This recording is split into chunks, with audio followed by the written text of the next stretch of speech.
ಧಾರ್ಮಿಕ ಮತ್ತು ಆಧ್ಯಾತ್ಮಿಕ ನಂಬಿಕೆಗಳ ಪ್ರಕಾರ ಮಹಿಳೆಯರಲ್ಲಿ ಎಡಗೈ ತುರುಕಿಯಾದರೆ ಅದನ್ನು ಮಂಗಳಕರ ಅಥವಾ ಶುಭ ಸೂಚನೆ ಎಂದು ಪರಿಗಣಿಸಲಾಗುತ್ತದೆ ಮತ್ತು ಮಂಗಳಕರ ಚಿಹ್ನೆ ಎಂದು ಪರಿಗಣಿಸಲಾಗುತ್ತದೆ. ಭವಿಷ್ಯವಾಣಿಯಲ್ಲೂ ಇದರ ಕುರಿತು ಉಲ್ಲೇಖಗಳಿವೆ.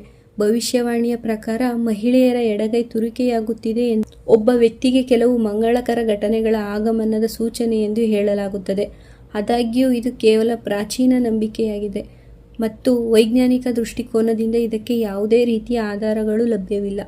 ಮಹಿಳೆಯರ ಎಡಗೈಯಲ್ಲಿ ತುರುಕಿಯಾಗುತ್ತಿದ್ದರೆ ಅವರು ಭವಿಷ್ಯದಲ್ಲಿ ಹಣ, ಮಕ್ಕಳು ಅಥವಾ ಇತರ ಶುಭ ಚಿಹ್ನೆಗಳ ಬಗ್ಗೆ ಮಾಹಿತಿಯನ್ನು ಪಡೆಯಬಹುದು ಎನ್ನುವ ನಂಬಿಕೆಯಿದೆ. ಇದನ್ನು ಹೊರತುಪಡಿಸಿ ಇದಕ್ಕೆ ಸಂಬಂಧಿಸಿದಂತೆ ಅನೇಕ ನಂಬಿಕೆಗಳಿವೆ. ಅವುಗಳ ಕುರಿತು ನಾವಿಲ್ಲಿ ತಿಳಿದುಕೊಳ್ಳೋಣ. ಮಹಿಳೆಯರ ಎಡಗೈ ತುರುಕಿಯಾಗುತ್ತಿರುವುದರ ಹಿಂದಿನ ಸಾಂಸ್ಕೃತಿಕ ಮತ್ತು ಧಾರ್ಮಿಕ ನಂಬಿಕೆಗಳು. ಹಿಂದೂ ಧರ್ಮ. ಲಕ್ಷ್ಮೀದೇವಿಯ ಸೂಚನೆ.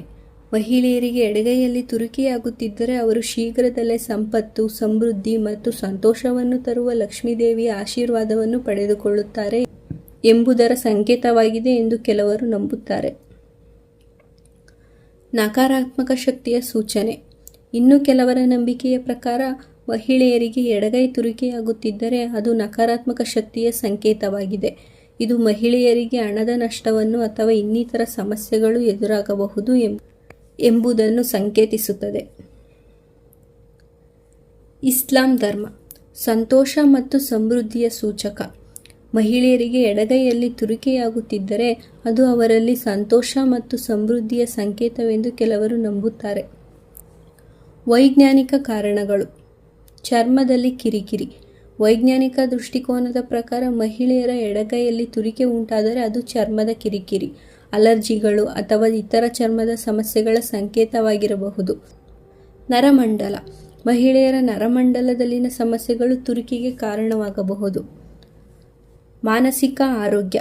ಒತ್ತಡ, ಆತಂಕ ಅಥವಾ ಖಿನ್ನತೆಯಂತಹ ಮಾನಸಿಕ ಆರೋಗ್ಯ ಸಮಸ್ಯೆಗಳು ಸಹ ಕೈಯಲ್ಲಿನ ತುರಿಕೆ ಕಾರಣವಾಗಬಹುದು. ಮಹಿಳೆಯರಲ್ಲಿ ಕಾಣಿಸಿಕೊಳ್ಳುವ ಎಡಗೈ ತುರಿಕೆ ಯಾವುದೇ ರೀತಿಯಾದ ವೈಜ್ಞಾನಿಕ ಪುರಾವೆಗಳಲ್ಲಿ ಇದು ಕೇವಲ ನಂಬಿಕೆಯನ್ನು ಹಾಗೂ ಧಾರ್ಮಿಕ ಸೂಚನೆಗಳನ್ನು ಒಳಗೊಂಡಿದೆ. ಇದು ಸಾಂಸ್ಕೃತಿಕ, ಧಾರ್ಮಿಕ ಅಥವಾ ವೈಜ್ಞಾನಿಕ ದೃಷ್ಟಿಕೋನದಿಂದ ಬದಲಾಗಬಹುದು.